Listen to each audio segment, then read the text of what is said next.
ನಮಸ್ತೆ, ನಾನು ನಿಮ್ಮ ಡಾಕ್ಟರ್ ಛಾಯಾ. ಇವತ್ತಿನ ಸಂಚಿಕೆಯಲ್ಲಿ ನಾವು ಆ, ಒಂದು ಸೂಪರ್ ಫ್ರೂಟ್ ಬಗ್ಗೆ ಮಾತಾಡ್ತಾ ಹೋಗೋಣ. ಇದು ಎಲ್ಲ ಋತುಗಳಲ್ಲೂ ಸಿಗುವಂತಹ ಒಂದು ಹಣ್ಣು, ಬಹಳ ಸುಲಭವಾಗಿ ಮಾರುಕಟ್ಟೆಯಲ್ಲಿ ದೊರಕುವಂತಹ ಒಂದು ಹಣ್ಣು. ಎಷ್ಟೇ ಸುಲಭವಾಗಿ ಸಿಕ್ಕಿದ್ರೂ ಕೂಡ ಅಷ್ಟೇ ಪ್ರಯೋಜನಕಾರಿಯಾಗಿ ಮತ್ತು ಕಡಿಮೆ ಬೆಲೆಯಲ್ಲಿ ಸಿಗುವಂತಹ ಹಣ್ಣು ಬಾಳೆಹಣ್ಣು. ಇದನ್ನು ಸಂಸ್ಕೃತದಲ್ಲಿ ಕದಲಿ, ಅಂಶುಮತಿ ಫಲ, ಮೋಚ, ವಾರಣ, ಅಂಬುಸಾರ ಅಂತ ಹೆಸರಿನಲ್ಲಿ ಕರೆಯುವಂಥದ್ದು.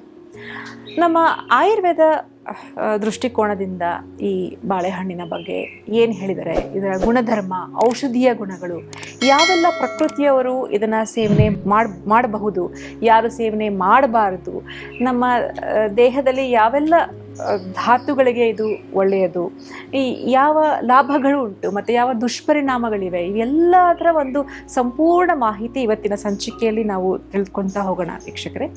ನಾವು ಈ ಒಂದು ಸಂಪೂರ್ಣ ಮಾಹಿತಿ ನಾವು ತಿಳಿದುಕೊಂಡು ಇದರ ಸೇವನೆ ಮಾಡ್ತಾ ಹೋದರೆ ನಮಗೆ ಸರಿಯಾದ ರೀತಿಯಾದಂತಹ ಒಂದು ಪ್ರಯೋಜನಗಳು, ಬೆನಿಫಿಟ್ಸ್ ನಮಗೆ ಸಿಗ್ತಾ ಹೋಗುವಂಥದ್ದು.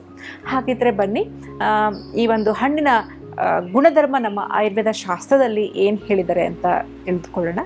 ಮೊದಲನೇದಾಗಿ ಇದರ ರಸ ಬಂದ್ಬಿಟ್ಟು ಮಧುರ ಮತ್ತು ಕಷಾಯ ರಸ ಅಂತ ಹೇಳುವಂಥದ್ದು. ಮಧುರ ಅಂದರೆ ಇದು ಒಂದು ಸಿಹಿ ಮತ್ತು ಕಷಾಯ ರಸ, ಸ್ವಲ್ಪ ಕಷಾಯ ರಸ ಆಗಿರುವಂಥದ್ದು. ಇದರ ಗುಣ ಬಂದು ಗುರುಗುಣ ಆಗಿರುವಂಥದ್ದು. ಮತ್ತು ಹೆವಿ ಟು ಡೈಜೆಸ್ಟ್, ಸ್ನಿಗ್ಧ ಗುಣ, ದೇಹದಲ್ಲಿ ಒಂದು ರೀತಿಯಾದಂತಹ ಸ್ನಿಗ್ಧತೆಯನ್ನು ಉಂಟು ಮಾಡುವಂಥದ್ದು.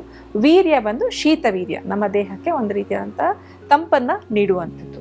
ಇನ್ನು ದೋಷಗಳಲ್ಲಿ ಏನು ಮಾಡುತ್ತೆ, ಇದು ವಾತ ಮತ್ತು ಪಿತ್ತ ದೋಷವನ್ನು ಕಡಿಮೆ ಮಾಡುವಂಥದ್ದು. ಹಾಗಾಗಿ ಇದನ್ನು ಕಫವರ್ಧಕ ಅಂತ ಹೇಳ್ತಾರೆ.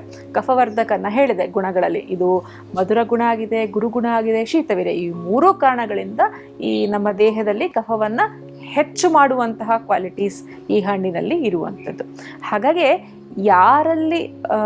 ಯಾರು ವಾತ ಪಿತ್ತ ಪ್ರಕೃತಿ ಇರ್ತಾರಲ್ಲ ಅವರಿಗೆ ಈ ಒಂದು ಹಣ್ಣು ಬಹಳನೇ ಉಪಯುಕ್ತ.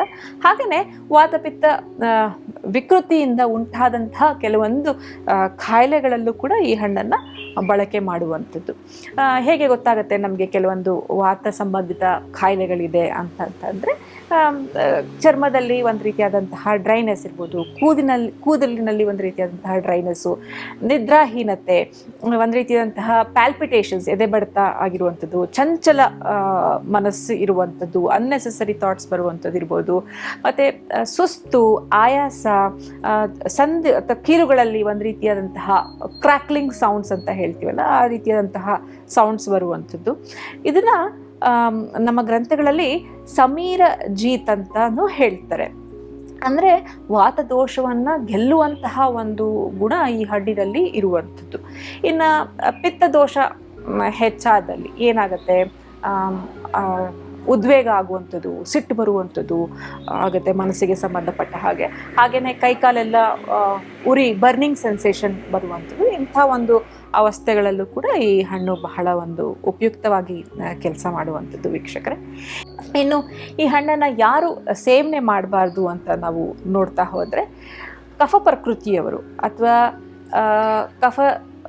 ಕಫದೋಷದಿಂದ ಉಂಟಾದಂತಹ ವಿಕೃತಿ ಏನಿರುತ್ತೆ, ಅದರಿಂದ ಬಂದಂಥ ಯಾವುದೇ ರೀತಿಯಾದಂಥ ಕಾಯಿಲೆಗಳಿದ್ದರೂ ಕೂಡ ಇದನ್ನು ಸೇವನೆ ಮಾಡಬಾರ್ದು. ಯಾಕೆಂದರೆ ಕಫ ದೇಹದಲ್ಲಿ ಹೆಚ್ಚಾದರೆ ಏನಾಗುತ್ತೆ, ನಮ್ಮ ಜಾಠರಾಗ್ನಿ ಮಂದ ಆಗತ್ತೆ. ಜಾಠರಾಗ್ನಿ ಮಂದ ಆದಾಗ ಇದು ಒಂದು ರೀತಿಯಾದಂತಹ ಜೀರ್ಣ ಮಾಡ್ಕೊಳ್ಳಿಕ್ಕೆ ಬಹಳ ಹೆವಿ ಆಗುತ್ತೆ. ಯಾಕೆಂದರೆ ಇದು ಗುಣದಲ್ಲಿ ನೋಡೋದಾದರೆ ಗುರುಗುಣ ಆಗಿರೋದ್ರಿಂದ ಇದು ಜೀರ್ಣ ಮಾಡ್ಕೊಳ್ಳಿಕ್ಕೆ ಹೆವಿ ಆಗುತ್ತೆ. ನೀವೇನಾದರೂ ಈ ಒಂದು ರೀತಿಯಾದಂತಹ ಜಾಠರಾಗ್ನಿ ಮಂದ ಇದ್ದು, ಕಫ ಪ್ರಕೃತಿ ಆಗಿದ್ದು, ಕಫ ಪ್ರಕೃತಿ ಅಥವಾ ವಿಕೃತಿಯಿಂದ ಉಂಟಾದಂಥ ಕಾಯಿಲೆಗಳಿದ್ದು ಇದನ್ನು ಸೇವನೆ ಮಾಡಿದ್ರೆ ಒಂದು ರೀತಿ ಏನಾಗುತ್ತೆ, ನಿಮಗೆ ಆಲಸ್ಯ ಉಂಟಾಗುತ್ತೆ, ಅತಿಯಾದ ನಿದ್ರೆ ಬರುವಂಥದ್ದು, ಸುಸ್ತು. ಸ್ಪೆಸಿಫಿಕಲಿ ತೂಕ ಹೆಚ್ಚಿದ್ದವರಲ್ಲಿ, ಒಬೆಸಿಟಿ ಸಂಬಂಧಪಟ್ಟಾಗೆ ಅಂಥವರು ಸೇವನೆ ಮಾಡಿದ್ರೆ ಇನ್ನೂ ಹೆಚ್ಚು ಒಂದು ರೀತಿಯಾದಂತಹ ಫ್ಯಾಟ್ ಅಕ್ಯುಮುಲೇಷನ್ ಆಗ್ತಾ ಹೋಗುತ್ತೆ ದೇಹದಲ್ಲಿ. ಇನ್ನೊಂದು ನೋಡೋದಾದರೆ, ಶ್ವಾಸಕೋಶಕ್ಕೆ ಸಂಬಂಧಪಟ್ಟ ಹಾಗೆ ಕೆಮ್ಮು, ನೆಗಡಿ, ಉಸಿರಾಟದ ತೊಂದರೆ, ಯಾವುದೇ ರೀತಿಯಾದಂತಹ ಕಫಜ ವಿಕಾರಗಳಿರ್ಬೋದು, ಜ್ವರ, ಇಂಥ ಒಂದು ಸಂದರ್ಭಗಳಲ್ಲೂ ಕೂಡ ಈ ಹಣ್ಣನ್ನು ಸೇವನೆ ಮಾಡಬಾರ್ದು. ಬೆಳಗಿನ ಸಮಯ 6 AM to 10 AM ಏನು ಕಫಜ ಸಮಯ ಅಂತ ನಾವು ಹೇಳ್ತೀವಲ್ಲ, ಆ ಸಮಯದಲ್ಲೂ ಕೂಡ ಈ ಹಣ್ಣಿನ ಸೇವನೆ ಅವಾಯ್ಡ್ ಮಾಡುವಂಥದ್ದು ವೀಕ್ಷಕರೇ. ಇನ್ನು ಮುಂದೆ ನೋಡ್ತಾ ಹೋದರೆ ನಮ್ಮ ಆಯುರ್ವೇದ ಗ್ರಂಥಗಳಲ್ಲಿ ಏನು ಹೇಳ್ತಾರೆ, ಬಾಳೆಕಾಯಿ ಮತ್ತು ಬಾಳೆಹಣ್ಣು ಇವೆರಡಕ್ಕೂ ಒಂದು ಗುಣಧರ್ಮಗಳನ್ನು ಬಹಳ ಒಂದು ವಿಸ್ತಾರವಾಗಿ ಹೇಳಿರುವಂಥದ್ದು. ಮೊದಲನೇದಾಗಿ ನಾವು ಬಾಳೆಕಾಯಿ ಬಗ್ಗೆ ಮಾತಾಡ್ತಾ ಹೋಗೋಣ.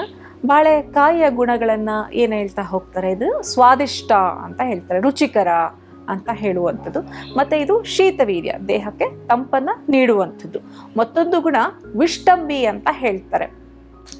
ಯಾರಲ್ಲಿ ಲೂಸ್ ಮೋಷನ್ಸು, ಡಯೋರಿಯಾ ಆಗ್ತಿರುತ್ತೆ, ಆದರೆ ಅಗ್ನಿ ಚೆನ್ನಾಗಿರುತ್ತೆ, ಹಸಿವೆ ಆಗ್ತಿರುತ್ತೆ, ಅಂಥವರಲ್ಲಿ ಇದನ್ನು ಸೇವನೆ ಮಾಡ್ಬೋದು. ಯಾರಲ್ಲಿ ಅಗ್ನಿ ಚೆನ್ನಾಗಿರಲ್ಲ, ಹಸಿವೆ ಆಗ್ತಿರಲ್ಲ, ಅಂಥವರು ಇದನ್ನು ಸೇವನೆ ಮಾಡ್ಬೋದು. ಸ್ಪೆಸಿಫಿಕಲಿ ಮಲಬದ್ಧತೆ ಯಾರಲ್ಲಿ ಇರುತ್ತಾರಲ್ಲ ಅವರು ಇದನ್ನು ಅವಾಯ್ಡ್ ಮಾಡುವಂಥದ್ದು.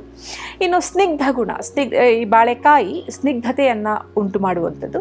ಪಿತ್ತದೋಷ ದೇಹದಲ್ಲಿ ಏನಾದರೂ ಹೆಚ್ಚಿದ್ದಲ್ಲಿ, ಫಾರ್ ಎಕ್ಸಾಂಪಲ್ ಉರಿ, ಬಾಯಾರಿಕೆ, ಯಾವುದಾದ್ರೂ ರಕ್ತ ದೂಷಿತ ಆಗಿ ತ್ವಚಾ ವಿಕಾರಗಳಾಗಿರುತ್ತೆ ರಕ್ತ ದೂಷಿತದಿಂದ, ಅಂಥ ಸಂದರ್ಭಗಳಲ್ಲಿ, ಮತ್ತು ರಕ್ತಪಿತ್ತ ವಿಕಾರಗಳಲ್ಲಿ ಏನಾಗುತ್ತೆ, ಬ್ಲೀಡಿಂಗ್ ಪೈಲ್ಸ್ ಇರ್ಬೋದು, ಮೂಗಿನಿಂದ ರಕ್ತ ಸೋರ್ತಾ ಇರೋದು ಇರ್ಬೋದು, ಇಂಥ ಎಲ್ಲ ರಕ್ತಪಿತ್ತ ವಿಕಾರಗಳಿರ್ಬೋದು. ಇಂಥ ಒಂದು ಸಂದರ್ಭಗಳಲ್ಲೂ ಕೂಡ ಈ ಬಾಳೆಕಾಯಿ ಬಹಳ ಉಪಯುಕ್ತ, ಪಿತ್ತದೋಷವನ್ನು ಕಡಿಮೆ ಮಾಡುತ್ತೆ ಈ ಒಂದು ಬಾಳೆಕಾಯಿ ವೀಕ್ಷಕರೇ.